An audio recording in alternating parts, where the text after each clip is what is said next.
Thanks for watching Mysterious Morsels. Today, we're going to talk about a chunk of a book that I wrote called Seven Dreams, where basically I had seven dreams that happened, and it freaked me out, something fierce. I don't claim to be anybody that knows anything special or any kind of predictor of future events. I'm not Nostradamus, and I don't claim to be, but I am a very vivid and very consistent dreamer. I've always been. My father had that trait, and I guess I got it. And whether it's a blessing or a curse, for some reason, despite my being able to remember pretty much every detail of dreams that I've had, some of them, seven to be precise, have stood out because they're those, air quotes, kind of a dream, and they have actually occurred. And this is the tale of the first time that this ever happened to me. I was 12 years old. It was 1986. Having gone to Catholic school, I was getting ready, went to school, had my little uniform on, did everything I had to do, and everything was great. But that morning when I woke up, I shot up out of bed, totally in sweats and terror and freaking out, because I had dreamt that a bus filled with seven kids went over a cliff, and everyone in the bus died, but the bus went over this cliff. I was like watching it, like I wasn't part of it, but it was like I was watching it like ethereally from outside myself. And when I saw it go over the cliff, it spent about a minute and 31 seconds, and it was bus 131 is the only reason I remember that. And it went over the cliff, and like after about a minute and 31 seconds, it like burst into flames from front to back and just incinerated and evaporated over the side of the cliff. And I remember that one of my teachers, specifically my science teacher, who I loved at the time, was on the bus, and they were all school kids with her. It was like some field trip or something gone awry, and it was just horrible, and I couldn't do anything about it. And I woke up thinking it happened, so my mind was sort of in a bus crash, something bad. But we all lived so locally to school in such close proximity. Some of my friends walked to school. Mom would drop me off. We were blocks away. It wasn't like there was some big up in the mountains off a cliff. It wasn't like that. So I kind of thought, but it really bothered me. And I remember thinking of all the dreams I've ever had, of all the vivid crazy that I've had. And I've had a lot of nightmares in my life. I remembered them, but that one it stuck out. It felt different. It was bothering me. I told everyone that would listen. Of course, my mom thought I was nuts in the morning. She's like, okay, it's a bad dream. Like, you're okay. Because my mother should have been Sister Mary Holy Card and, could find good in anything terrible. So she's like, oh, no, you just had a bad dream. It'll be all right. It'll go away. And I realized that was in reality. And the dream part went away, but I couldn't shake the images, and I couldn't just get it out of my head. And I felt like it was something horrible. And it kept bothering me and bothering me. So I told a couple of my friends, who also promptly thought I was nuts. And I said, I can't shake it. And a couple of my friends were like, yeah, okay, get over yourself. It's a dream. What are you going to do? And a couple of my friends took me a little more seriously and were more compassionate. And they said, okay, look, like, you can't do anything about it, but it's just not something that you can shake, and you don't know why it happened, and everybody's here, like, you can't prevent it. No, the teacher's there, you saw her today, your friends are here, like, don't worry about it. So, okay, I kind of humdrum dismissed it, but I really wasn't sold. So then that was a special day. It was January, and we had our lunch midday like usual after a little pretzel snack, pretty regimented. And we had come back from our little recess outside, and the entire school, which wasn't a big school at all, about 200 of us, but at the time I was in sixth grade, the entire school went to the auditorium, and we had a special presentation. And I remember that our beloved custodian had set up enough chairs for every single kid to go in, and we were going to be in there like an hour. And despite the lack of technology at the time, we kind of had we didn't have a cafeteria. It was a small gym, but it's a small gym. So it was the all-purpose, you're going to have the Christmas bazaar. It was in this room. You're going to go to gym class. It was in this room. It wasn't even a regulation gym where you could actually have a basketball game. You wanted to have the school play. There was a stage up there too. Like, it was everything that it could be. Cafetinasium, maybe, I don't know, but we didn't use it for much other than assemblies and the school play every year. So we go into there, and we're lined up row by row.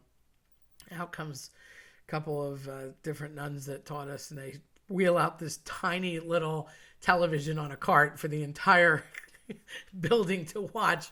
And it was small because, you know, it was just a little TV on a cart, maybe like 30 inches of an old school box TV.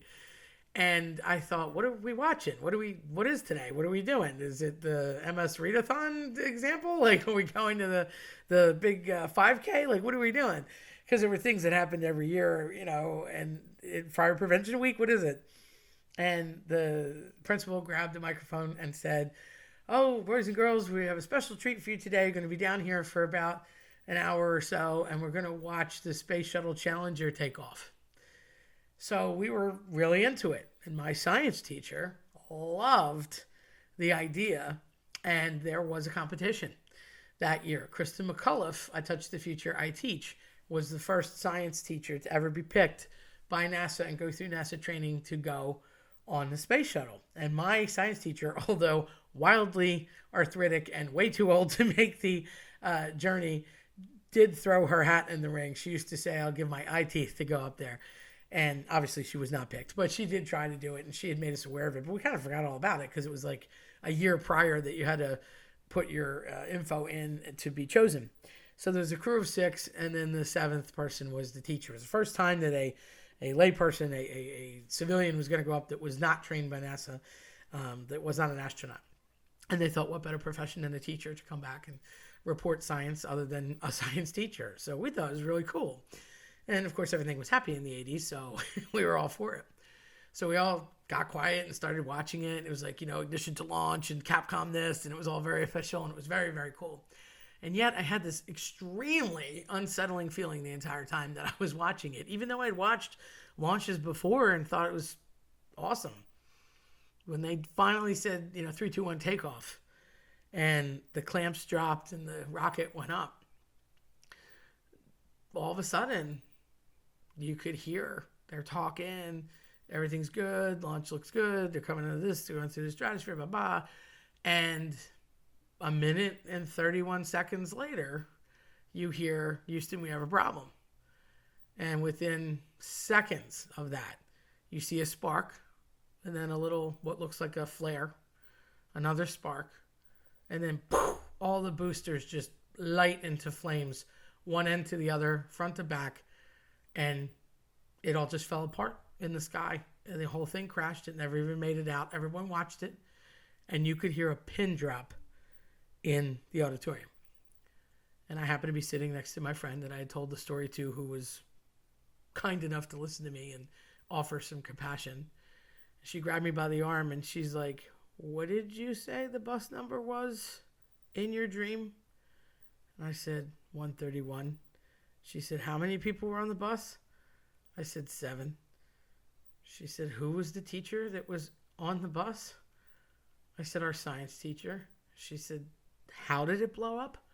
I said, "Pretty much the way that just did." And it hit me that that bus was a stand-in for the shuttle. The science teacher was this direct link. The 7 bodies total that were just killed viciously in that crash were from the Challenger. And there wasn't a thing I could do about it. And at that point, I had this weird wave of strangety, bizarrety, and yet guilt. And then I thought, I'm 12. Who am I going to tell? What could I have done this morning at 7:30 when I woke up to go to an 8 o'clock school and say, "Oh yeah, hi, FBI. Yeah, I think there's going to be a problem with the Challenger today." Who's going to listen to a 12-year-old? And all I could think was that there was absolutely nothing I could do about it. And yet I was given this bizarre, futuristic keyhole peek into what would happen. I never realized the power of, I'll say, the parallelization of dreams, in the sense that you could have parallels from reality to whatever dream state you're in, and how much they could mean one thing to another.